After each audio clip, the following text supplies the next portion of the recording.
Wesh, le gang sait comment c'est un bébé. Suite de notre série sur le mercato des gros clubs de PL, on enchaîne avec Liverpool. Let's fucking go.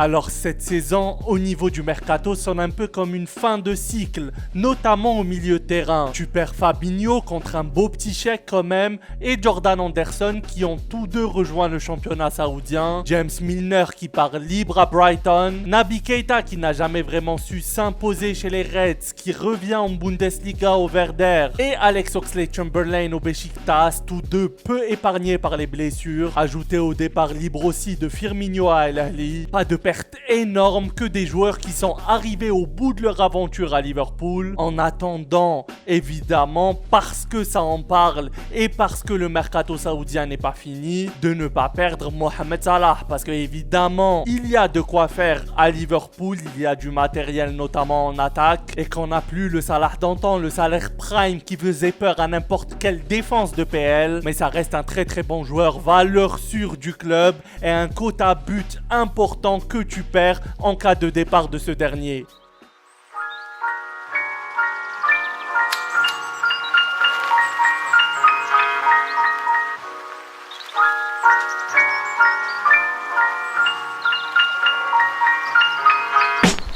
Côté arrivée, on a 4 milieux de terrain. Les manques ont clairement été ciblés, on n'a pas voulu refaire les erreurs de l'année dernière. Wataru Endo, gros volume de jeu, assez bon techniquement, bonne frappe, bagarreur, un joueur de devoir pour une vingtaine de millions d'euros. Dominique Szoboszlai, pas besoin de le présenter, ultra technique, très vertical dans ses prises de balles. Grosse frappe, on l'a encore vu dernièrement, capable de jouer au milieu de terrain mais aussi sur les côtés. Il va faire du bien à Liverpool et à la créativité qui manquait quand même ces derniers temps du côté de Liverpool. Alexis Mac Allister, le gros coup à mon avis pour les Reds lors de ce mercato. Milieu de terrain très complet, ultra constant dans la performance. Mais de toutes les façons, qui de mieux pour parler de lui que son ancien entraîneur du côté de Brighton, De Zerbi. Guarda, io credo che Alexis apparentemente non eccelle, ha un po' di tutto e non eccelle in niente, eccelle in una cosa: la personalità. Huevos. Nella personalità. Lele, quando le partite diventavano... Lui inizia le partite sempre al piccolo trotto, no? E io mi incazzo perché dico, deve fare riscaldamento, deve partire subito. Non è che possiamo iniziare la partita al decimo... E il mio preparatore dice, Marco, dice, no, ma Robby adesso aspetta che prende... ho capito, ma iniziamo dal decimo ogni partita.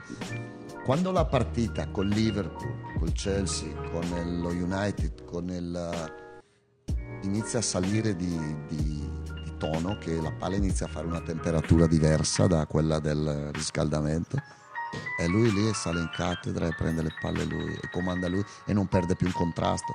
Io l'ultima partita con la Aston Villa e loro vincevano 2-1 mi sembra, perdevano tempo, buttano la palla, si butta a terra il portiere, tra l'altro il portiere si butta a terra, buttano la palla nel fallo laterale. L'ultima partita con la Aston Villa non ci serviva più il punto, lui è andato da questo, diamo la palla, non dare più. L'ultima partita e chi poteva farlo? McAllister.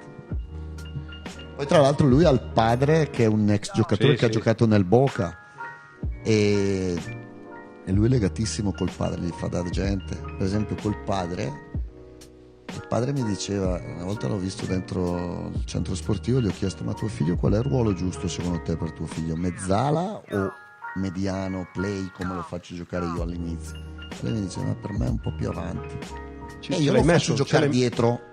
Un certo punto poi tu lo l'hai vedo messo. al mondiale Esatto. e dico, cazzo, sai che ha ragione il padre. Énorme coup pour pas cher en plus, 42 millions d'euros pour un champion du monde sortant, très important dans l'équipe. Pour un joueur d'une telle qualité, c'est un vol. Et dans les derniers instants du mercato, ils ont fait Ryan Gravenberch du Bayern pour 40 millions d'euros. Alors déjà, c'est très bien vendu de la part des Bavarois. Tu doubles ta mise en un an pour un joueur qui n'a pas su s'imposer chez toi et qui n'avait visiblement pas sa place dans ton effectif. J'aime J'aime bien Gravenberch de base, à l'Ajax c'était très intéressant. Il est encore jeune, avec un entraîneur comme Klopp, ça peut vite exploser ce genre de profil. Maintenant, ce n'est pas l'assurance d'avoir un joueur performant directement, et malgré tout, ça reste pas assez. Alors autant offensivement, il n'y a pas trop de doute pour le moment. Sous préserve d'une possible perte de Salah qui, encore une fois, te ferait sortir un gros quota de buts du club, mais la structure défensive de l'équipe fait très peur. On le sait, Liverpool était prêt à mettre le paquet sur Caicedo, était même à un moment sur Lavia. Ils se sont à chaque fois fait dépasser par Chelsea sur les dossiers. Il manque un vrai 6 très performant à la pointe basse du 4-3-3 dans l'effectif, à moins qu'Endo se révèle l'être à 30 ans, ou de mettre McAllister qui, encore une fois, est capable de le faire. Mais à mon avis, il est plus intéressant plus haut sur le terrain. Ce n'est pas normal qu'en 2023-2024, un Joe Gomez reste dans la rotation en défense centrale. Même Virgil van Dijk est beaucoup moins rassurant qu'il l'était il y a quelques années. Et on a l'impression qu'on va avoir un Liverpool évidemment capable de mettre beaucoup de buts à n'importe qui, mais qui dans le même temps est capable d'en encaisser énormément. Pour le mercato, les départs sont logiques, les arrivées intéressantes, voire plutôt très bonnes. Mais c'est loin d'être assez à mon avis, t'es loin d'avoir comblé tous tes manques et tu t'es fait doubler sur beaucoup de tes pistes prioritaires. Pas plus de 6,5 sur 10 pour moi. Évidemment, n'hésite pas à me laisser ta note, ton avis dans les commentaires. N'oubliez pas les pouces bleus, les abonnements pour ne rien louper des prochaines vidéos. On se capte très vite pour la suivante. C'était MBB. Gang!